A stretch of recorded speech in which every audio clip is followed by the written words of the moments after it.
Welcome to Exhumed, an underground retrospective of arts and culture in the late 20th century. I'm your host, James Wallace.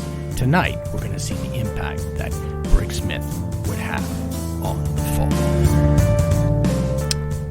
Laura Elise Salinger was born in Los Angeles, California in 1962. She would spend part of her life in Chicago and study theater and literature at Bennington College in Vermont. She changed her name to Brix after the song Guns of Brixton by The Clash, and she joined her first group, Bandit Dressing, where she played bass. Eventually, she dropped out of college, traveled back to Chicago, where she found herself at a fall gig in April 1983. After buying a drink at the bar, she turned around and bumped into a man carrying 2 beers with white powder on his nose. That should have been a warning sign, she now says in retrospect. The man was Mark E. Smith. He invited her to a party, and she plays him a tape of her music. Upon hearing the music, he told her that she was a genius. She in turn said she liked his music, but had a hard time understanding the words. He invited her over to Manchester. Soon, they would be married, and Brix would become a member of the Fall. The bleak landscape of the 80s Manchester was shocking to the Californian Brix, but Smith tried to put a positive spin on the situation. Look, there's the local prison. Look, there's a Boddington's brewery. But she found herself integrating into the local culture.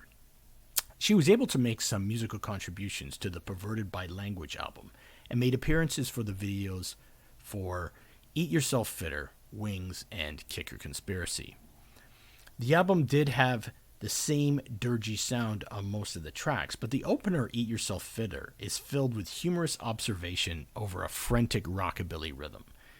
John Peel was apparently so overjoyed when he first heard the track that he fainted and had to be revived. Neighborhood of Infinity pulsates in a krautrock style, with Smith ranting about how he used to play Link Ray records on Saturdays. Garden evokes the sound of the Velvet Underground's early albums.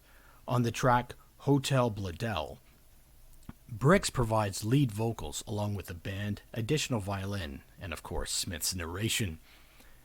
Over the next few years, Brix would bring her shimmering guitar rhythms and melodic vocals and integrate them into the Fall's sound. It provided an interesting counterbalance to Smith's dark satirical approach to his music. Her inclusion in the band also represented the many contradictions that make up Smith's personality. Here is a man who defines himself as being a British working-class punter who has not been corrupted by the American-influenced consumerism of 80s Britain. And what does Smith do? Marry a California girl. And she brought a ray of sunshine into Smith's grotesque musical vision. John Peel was asked to appear on the British music show The Tube. Peel only agreed to do it if he could choose a band to appear on the show. So, of course, he chose The Fall. This show usually featured artists that were climbing the charts and who produced music that was easy to dance to for the live audience. Watching the audience attempt to dance to the Fall's malevolent dissonant rhythms in the song Smile was a complete manifestation of awkwardness. They also played the song 2x4 that would appear on an upcoming album. Peel got the Fall their exposure on national TV, and an audience that would usually watch the latest new romantic artists got their first taste of this unique band. The Fall would sign to Beggars Banquet, a larger label that would give them greater distribution and let them still keep their artistic freedom. The Wonderful Frightening World of the Fall was released in October 1984. Brix guitar playing and backing vocals were a key component of the overall sound. This was also the last album with the double drum sound, as Paul Hanley would leave after the tour for this album. The album's opener is the upbeat barn burner, The Lay of the Land, which starts with a chant taken from the television series The Quartermass Conclusion, before igniting into a raucous rockabilly charge. On the track Elves, the band plays a sinister riff that emulates the Stooges classic I Wanna Be Your Dog. The band would experiment with dub-style recording with the track Bug Day. The ending track, Disney's Dream to Base, is based on an experience that Smith had when visiting Disneyland in California.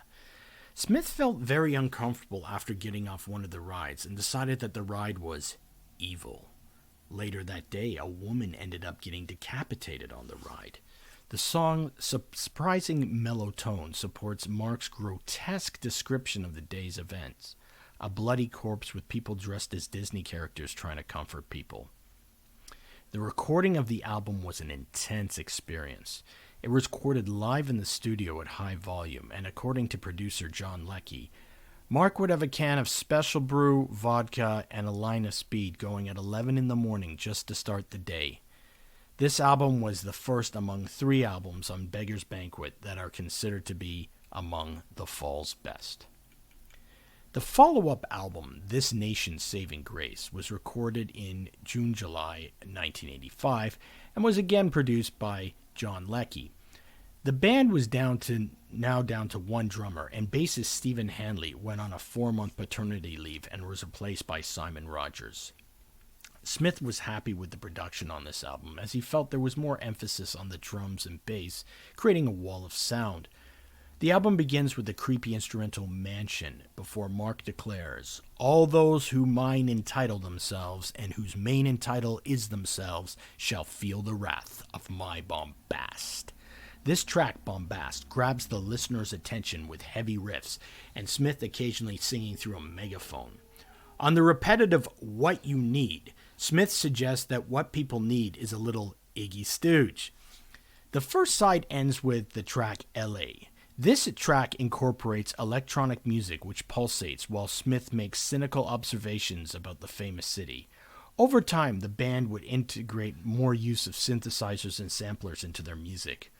My New House starts with a repetitive acoustic riff before a mild cacophony begins, and Smith rants about a semi-detached home he purchased. He admits to the listener that, "I get bills, and I get miffed." The experimental paintwork is a semi-acoustic tape collage that Smith accidentally recorded over with a university lecture on red giant stars when he took the master tape home. The accident seemed to fit the track and remained on the final mix. I Am Damo Suzuki is a tribute to the legendary Can singer and directly references the Can track Oh Yeah in its guitar riff. The album is completed with T.O.N.K. Roachman Yarbles, which starts with a riff like Mansion and references Clockwork Orange. The final album in this trilogy, produced by John Leckie, is 1986 Ben Sinister. The album's title is taken from the Vladimir Nabokov novel of the same name. The novel takes place in a dystopian society where people are discouraged from being different from one another. The protagonist, Professor Krug, refuses to compromise with the government by promoting its philosophy. This character is a kindred spirit to Smith. The album is sparse in production. It contains a balance of both gloomy dirges and upbeat popish songs.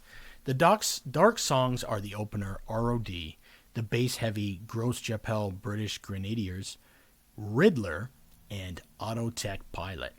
The lighter songs are exemplified by the extremely catchy Shoulder Pads Part 1 and Part 2. The songs have an insanely pop hook where Smith rants about having to hang out with people who couldn't tell Lou Reed from Doug Yule. Doug Yule was a replacement bassist in the Velvet Underground who played on the 3rd and 4th albums. His commentary in the song Terry Waite Says ended up backfiring on him. Waite was a famous hostage negotiator, and when he traveled to Lebanon to secure the release of hostages in 1987, Waite himself was also taken hostage. Mark's criticisms of Waite's methods and ideology now look seriously insensitive. Another highlight track is the cover of the 60s garage rockers, The Other Half's Mr. Pharmacist. There would be many more covers that the Fall would produce over the years. As a Fall fan, these 3 albums, Wonderful and Frightening World of the Fall, This Nation's Saving Grace, and Ben Sinister represent a real high point in the band's sound. I would recommend these albums as a starting point for any new fan that is curious about the band. The band were growing in popularity and were making more TV appearances. Smith looked confident in his long black trench coat, and he would conduct numerous interviews with his wife Brix alongside him. Smith and his wife had great banter, and the band leader came across as charming and witty. Brix was also pursuing her side project, The Adult Net. The Adult Net had a much more pop and psychedelic feel than The Fall. The band would release many singles between 1985 and 1989, including a cover of Incense and Peppermints by the Strawberry Alarm Clock. And it was this popular influence of Brix that really started to take over the Fall's sound. In April of 1987, the Fall will release a cover of R. Dean Taylor's Northern Soul classic, There's a Ghost in My House. With a much cleaner sound than previous Fall releases, the single would reach number 30 on the British charts. They would release Hit the North in October 1987. Brix very consciously, along with member Simon Rogers, created a pop song that would go on the chart. She felt the band needed to be more well known. Roger used the sequential Circuit Studio 4 sequencer sample to get the sound that modern new wave bands have been using over the past few years. The next album, The Friends Experiments, would continue on this trajectory.